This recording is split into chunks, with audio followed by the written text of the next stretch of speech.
तो हेलो बच्चों, आज हम पढ़ने वाले हैं क्वाड्रेटिक इक्वेशन। तो क्वाड्रेटिक इक्वेशन क्या होता है? तो अगर आपने पीछे का लेक्चर्स देखा हो कि मैंने पॉलिनोमियल्स में क्या बताया था, तो आप इसको बहुत अच्छे से रिलेट कर पाएंगे, इसलिए मैंने पॉलिनोमियल से शुरू किया था।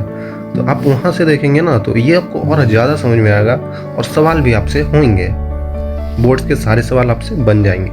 तो इसमें मैं क्या बताने वाला हूँ, चलिए आपको मैं बताता हूँ। ठीक है, तो यहाँ पे क्या है, यहाँ पे सॉरी ये ऐसे होगा, क्वाड्रेटिक इक्वेशन है। ठीक है, तो क्वाड्रेटिक इक्वेशन पीछे अगर मैंने पॉलिनोमियल में बताया था कि क्वाड्रेटिक पॉलिनोमियल भी एक चीज होता है, तो पॉलिनोमियल से ही ये इक्वेशन आ गया बच्चों।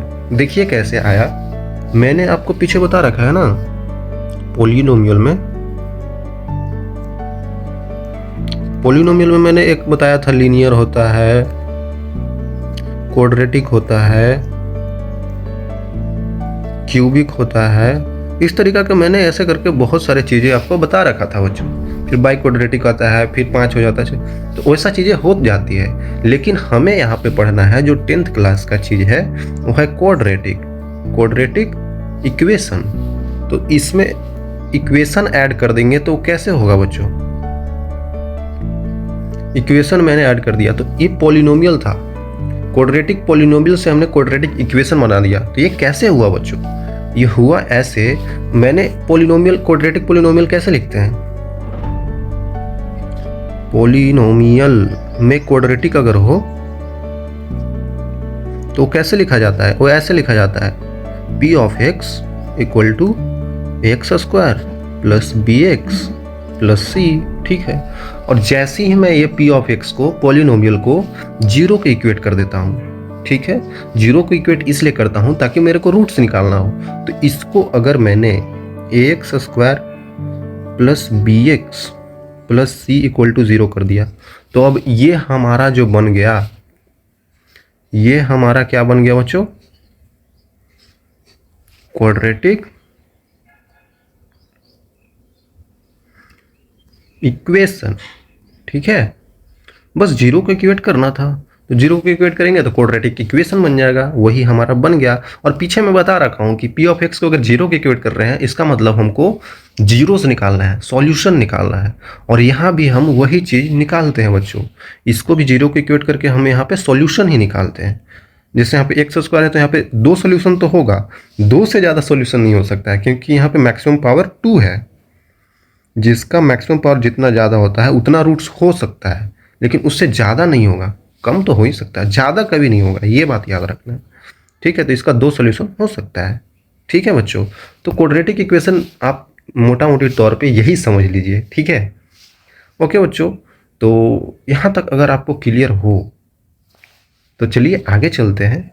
ठीक है, और इसको मैंने standard form of quadratic equation भी बोला जाता है। देखिए मैं बता देता हूँ, यहाँ पे इसको हम लोग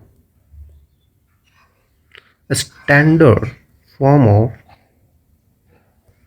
क्वाड्रेटिक इक्वेशन,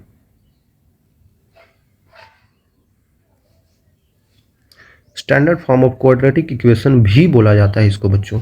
ठीक है, और यहाँ पे आप बिल्कुल समझ रहे होंगे कि ए तो जीरो हो ही नहीं सकता है। क्यों नहीं जीरो हो सकता है भाई मेरे? अगर ए ही जीरो हो गया तो ये तो जीरो हो जाएगा, फिर बचेगा क्या? बी एक्स प्लस सी। तो बी एक्स प्लस सी को इक्वल जीरो करेंगे तो ये क्वाड्रेटिक थोड़ी होगा, ये तो लीनियर हो जाएगा ना।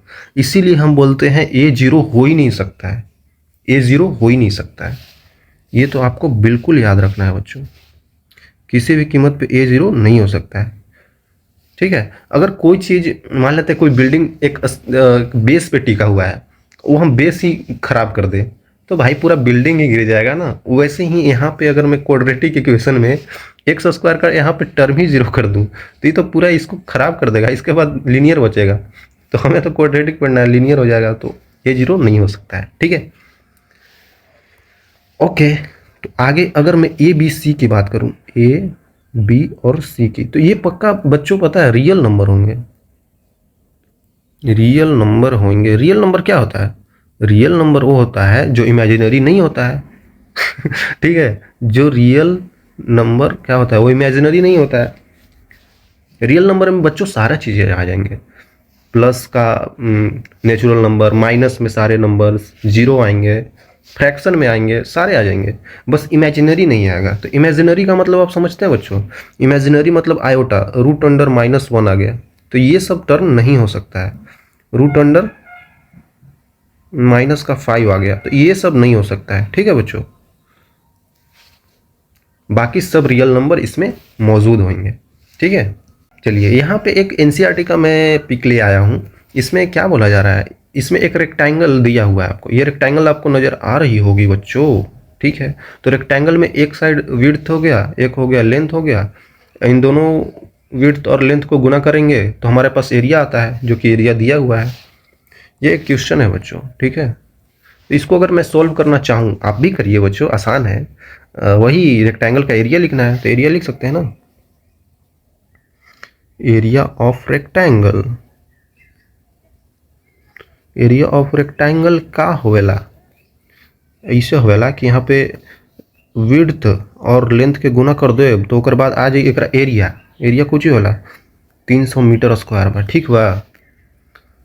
अगर पता बा तोहनी के कि ये बा विड्थ और ये बा लेंथ, मतलब ये लेंथ बा ये विड्थ बा, तो दोनों के गुना कर देब ना तो आंसर आ जाए।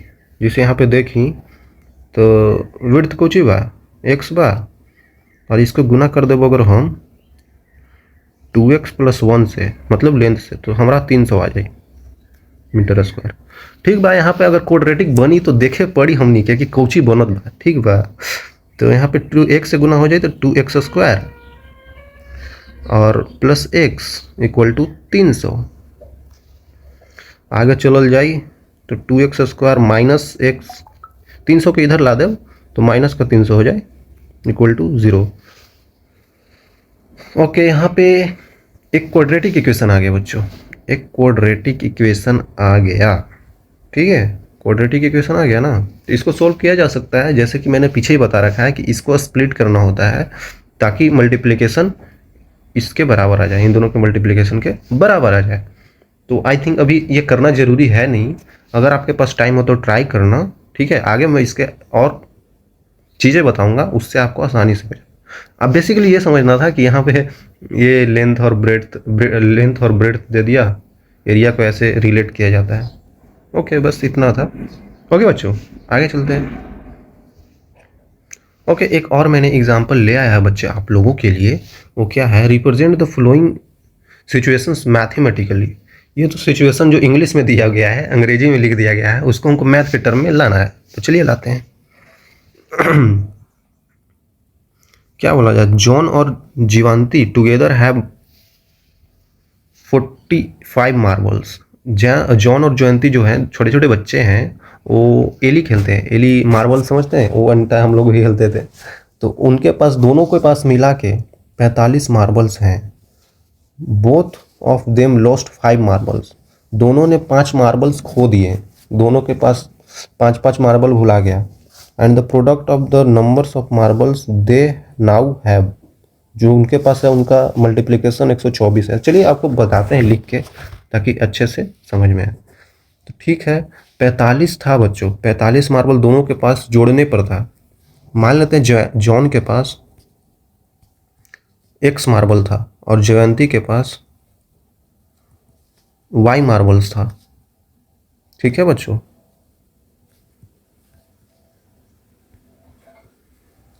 दोनों के पास ऐसे मार्बल्स थे, तो दोनों का सम कितना था बच्चों, x + y। देखो हमें दिया गया है ना 45। Together John Jayanti have together, दोनों को मिला के 45 मार्बल्स था।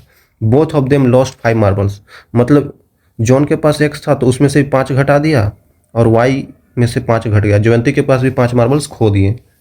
तो प्रोडक्ट ऑफ देम नंबर्स, इन दोनों का मल्टीप्लिकेशन बोल रहा है नाउ हैव 124। अब ये हो जाता है 124। ओके, अगर मैं यहाँ पे देखूँ तो y का वैल्यू क्या रख सकता हूँ बच्चों, y का वैल्यू क्या हो जाएगा, 45 - x, यही तो हो जाएगा। x को इधर ले गया, तो यहाँ पे मैं रख दूँ अगर x - 5 इंटू y के जगह पे क्या रखना है, ये वाला चीज़। तो 45 - x, और पहले से भी -5 था, 124। समझे बच्चों, ये y को मैंने यहाँ पे डाल दिया, तो इतना चीज़ यहाँ लिख दिया और -5 पहले से था तो -5 लिख दिया, जो था वही लिख दिया बच्चों।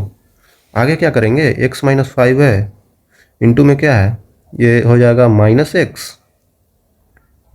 और ये क्या हो जाएगा +40 इक्वल टू 124। तो क्वाड्रेटिक तो मुझे बनता हुआ दिख रहा है बच्चों, क्या आपको दिख रहा है? देखिए इसको गुना करेंगे, कैसे गुना किया जाता है ये पता है आपको? पहले ये फर्स्ट टर्म से इसमें गुना करेंगे और इसी से इसमें गुना करेंगे, ठीक है। चलिए करते हैं। तो x इंटू -x स्क्वायर, फिर x से 40 प्लस 40x। अब आएगा इसका टाइम, इसका -5 का। तो अब हम करेंगे -5 से मल्टीप्लिकेशन, -5 से मल्टीप्लिकेशन करेंगे, फिर से पहला में और फिर से दूसरा में। तो चलिए पहला में करते हैं। तो -5 इंटू -x तो प्लस का 5x, फिर से -5 इंटू 40 मतलब माइनस का 400 हो जाएगा ना, 4 × 5 = 20, हाँ 400 इक्वल टू 124, ठीक है।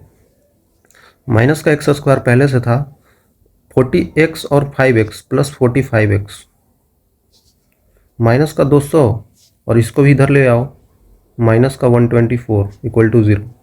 तो आगे का कैलकुलेशन नहीं कर सकते हो बच्चों, आसानी से कर सकते हो। तो ये हो जाएगा माइनस का x स्क्वायर प्लस का 45x, ये दोनों को ऐड कर देंगे तो 324 हो जाएगा इक्वल टू 0। अब तुम माइनस प्लस यहाँ पे खेल सकते हो। तो आप देख सकते हो मैंने इसको मैथमेटिकल फॉर्म में ला दिया, यही आपका मैथमेटिकल फॉर्म है, ठीक है बच्चों, जो हमें क्वेश्चन में बोल रहा था कि हमें इसको मैथमेटिकल सिचुएशन में रिप्रेजेंट करना है। तो बेसिकली यहाँ पे क्वाड्रेटिक बन जाता है, आसान है बच्चों, ठीक है। जो दिया हुआ है वैसे वैसे सोचना है। आप देखिए मैं कर क्या रहा हूँ तो आपको आसानी से समझ में आएगा और बनेगा भी आपसे, ठीक है। ओके, एक और सवाल मैं लाया था बच्चों, check whether the following quadratic equation, क्या ये क्वाड्रेटिक इक्वेशन है? तो चलिए देख लेते हैं या नहीं। पहला में क्या बोला जा रहा है, x - 2 का होल स्क्वायर है बच्चों, ठीक है। x - 2 का होल स्क्वायर है +1 इक्वल टू 2x - 3।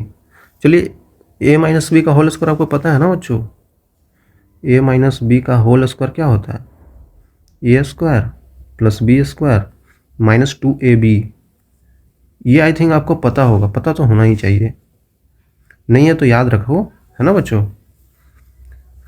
अब बोलोगे भाई ये कहाँ से आया, तो ये कहाँ से आया नहीं, इन दोनों को जब इसको सॉल्व करोगे तो वही आएगा। कोई नंबर इसमें रख लो, a का वैल्यू 5, b का वैल्यू 3 और यहाँ भी रखोगे तो सेम ही आएगा। तो ये एक फॉर्मूला बन जाता है। तो इस चीज़ का वैल्यू सेम आ रहा है, इसका भी, तो इसमें प्रूफ क्या करना है, दोनों का वैल्यू तो सेम ही आ रहा है ना। तो हमारे महान लोगों ने ऐसा दिया है तो याद कर लीजिए आप लोग। तो x - 2 का होल स्क्वायर मतलब x स्क्वायर, इस फार्मूला का यूज किया है मैंने। तो +4 माइनस का 4x प्लस का 1 था, ये वाला यहाँ लिख दिया इक्वल टू 2x - 3। तो क्वाड्रेटिक होने के लिए मैक्सिमम पावर क्या होना चाहिए, मैक्सिमम पावर बच्चों वो x का पावर 2 चाहिए, मतलब जो भी वेरिएबल हो उसका पावर 2 चाहिए, तभी तो क्वाड्रेटिक होगा। तो यहाँ पे आ रहा है, देखिए आ रहा है x square plus 4 - 4x plus 1, इसको इधर ले आते हैं दोनों को, -2x प्लस 3 इक्वल टू 0। देखिए इन दोनों को कंबाइन करते हैं, इसको और इसको, x वाली टर्म को, तो मतलब x स्क्वायर माइनस 6x हो जाएगा और ये हो जाएगा यहाँ पे क्या है 4 प्लस 1 3, कितना हो जाएगा 8 हो जाएगा, +8 इक्वल टू 0। तो ये क्या, ये क्वाड्रेटिक इक्वेशन आया, बिल्कुल आया बच्चों। हमें इसको आगे सोल्व नहीं करना, बस बताना है यस ये क्वाड्रेटिक इक्वेशन आया, ठीक है बच्चों। आपको ये बस ये बताना था। तो इसको भी आप एक्सपेंड नहीं कर सकते बच्चों, बिल्कुल कर सकते हैं आप, इसको एक्सपेंड नहीं कर सकते हैं, इससे गुना इसमें कर देना है, फिर इससे इसमें, फिर +8 आएगा। तो इसको बताइए कि है या नहीं, आप कमेंट कीजिए कि ये क्वाड्रेटिक इक्वेशन है या नहीं। ओके बच्चों, बाय, सी यू अगेन।